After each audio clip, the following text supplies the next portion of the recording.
નમસ્કાર, હું રાજ. આપ જોઈ રહ્યા છો સ્પાર્ક ટુડે ન્યૂઝ. સુરત પોલીસે ઓપરેશન ટ્રેપ અંતર્ગત છેલ્લા 100 દિવસમાં 243 ફરાર આરોપીની ધરપકડ કરી છે.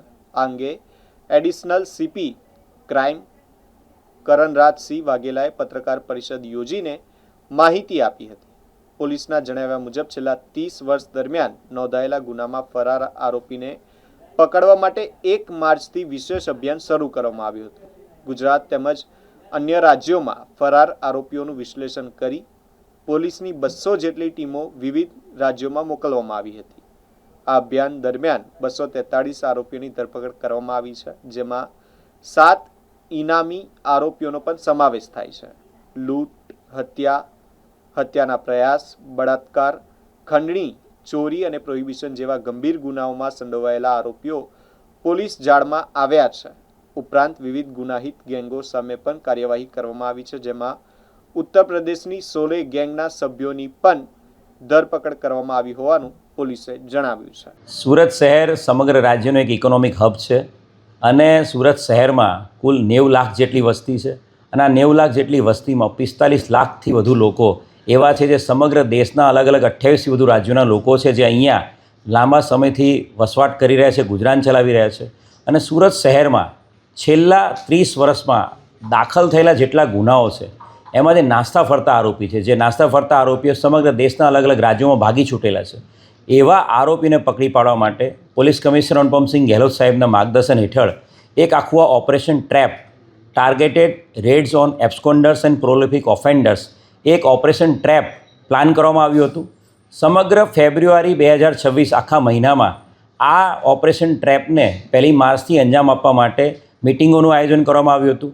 સુરત શહેરના તમામ ગુનાઓના નાસ્તા ફરતા આરોપીઓનો સેન્ટ્રલાઇઝ ડેટાબેઝ ક્રાઇમ બ્રાન્ચ દ્વારા બનાવવામાં આવ્યો હતો. આ ડેટાબેઝમાં આરોપીઓને રાજ્ય વાઇઝ બાયફર્કેશન કરવામાં આવ્યું હતું અને સાથે સાથે ગુજરાત રાજ્યના જે આરોપી છે એનું જિલ્લા વાઇઝ બાયફર્કેશન કરવામાં આવ્યું હતું. અને ત્યારબાદ તમામ ડીસીપી ઝોન વાઇઝ એમની એલસીબીની ટીમો અને તમામ પોલીસ સ્ટેશનની ટીમોને આ ડેટાબેઝ અલોટ કરવામાં આવ્યો હતો અને ક્રાઇમ બ્રાન્ચ એસઓજી પણ આ તમામ નાસ્તા ફરતા આરોપી પકડવા માટે જોડાઈ હતી. 100 દિવસના ટૂંકા ગાળામાં 1 માર્ચ 2026થી 10 જૂન 2026ની વચ્ચે 100 દિવસની અંદર કુલ મળીને 243 જેટલા અલગ અલગ નાસ્તા ફરતા આરોપી, વોન્ટેડ આરોપી અને પેરોલ જમ્પ આરોપી પકડી પાડવામાં ખૂબ મોટી સફળતા સુરત શહેર પોલીસને અનુપમસિંહ ગેહલોત સાહેબ કમિશનર સાહેબના માર્ગદર્શનમાં મળી છે.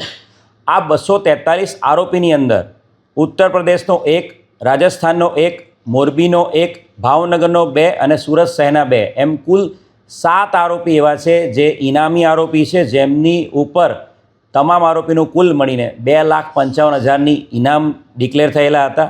એટલે 7 ઇનામી આરોપીનો આ 243 આરોપીમાં સમાવેશ થાય છે.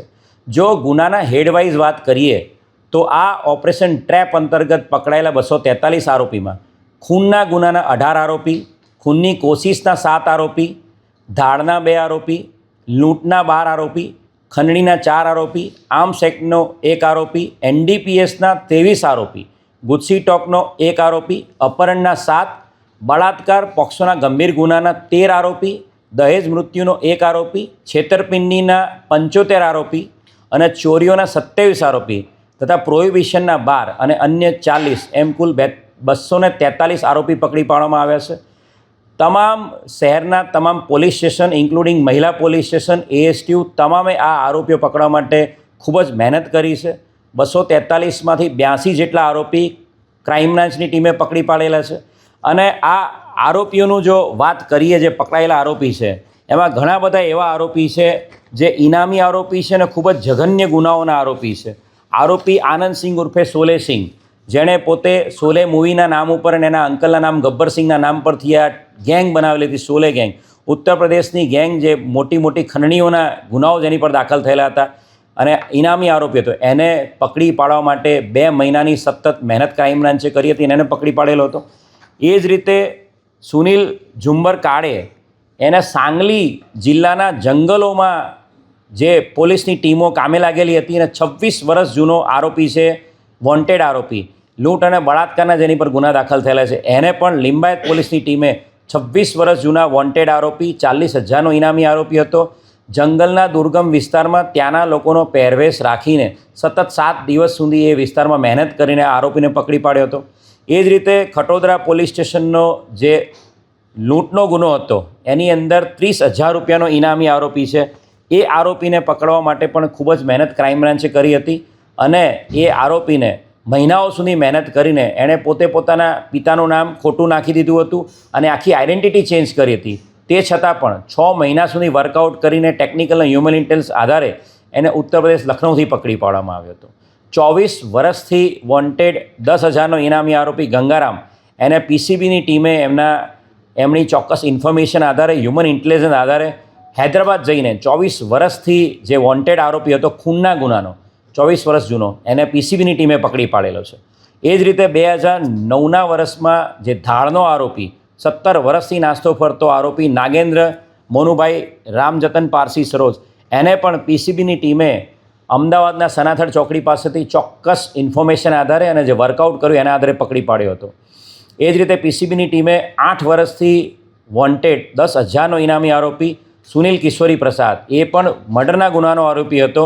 એને પણ મહારાષ્ટ્રમાં સતત 7 દિવસ સુધી જે ટીમ છે ત્યાં રોકાયેલી હતી. ટેકનિકલ વર્કઆઉટ અને હ્યુમન ઇન્ટેલિજન્સ પર વર્કઆઉટ કર્યું હતું અને 2018નો આ 10,000નો ઇનામી આરોપી સુનિલ કિશોર પ્રસાદને પકડી પાડવામાં આવ્યો હતો. અને એ જ રીતે રાજસ્થાનમાં જે આબકારી અધિનિયમનો ગુનો છે એના 2015નો 11 વર્ષથી વોન્ટેડ આરોપી જહાંગીર ઇબ્રાહિમ હસન મલેક એને ક્રાઇમ બ્રાન્ચની ટીમે એક ચોક્કસ હકીકત મળી હતી કે આ આરોપી સુરત આસપાસ વિસ્તારમાં રહેતો છે અને એની હકીકતના આધારે જે વર્કઆઉટ કર્યું એના આધારે આ જહાંગીર ઇબ્રાહિમ હસન મલેકને ક્રાઇમ બ્રાન્ચની ટીમે ઉમરા સુરત ખાતેથી પકડેલો છે.